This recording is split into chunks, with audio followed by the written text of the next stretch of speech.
வந்து என்னோட image name இருக்கு பாருங்க, ஃபைல் நேம் கூட ரீநேம் பண்ணல, அது அப்படியே எனக்கு வந்து அப்லோட் ஆயிருக்கு.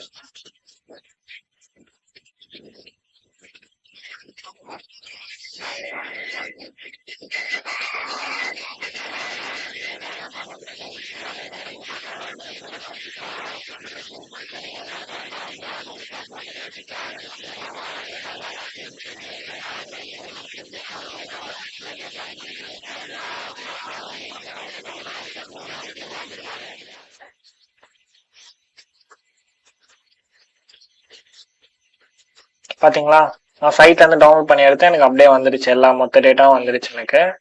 ஸோ இது வந்து பேசிக்கா நான் எடுக்கிற மெக்கானிசம். இது பைபாஸ் டெக்னிக்ஸ், அவங்க வந்து செக்யூர் பண்ணி ஒரு இடத்துல வச்சிருந்தாங்க, அதை பைபாஸ் பண்ணது எப்படின்றத பாருங்க. ஓகேவா?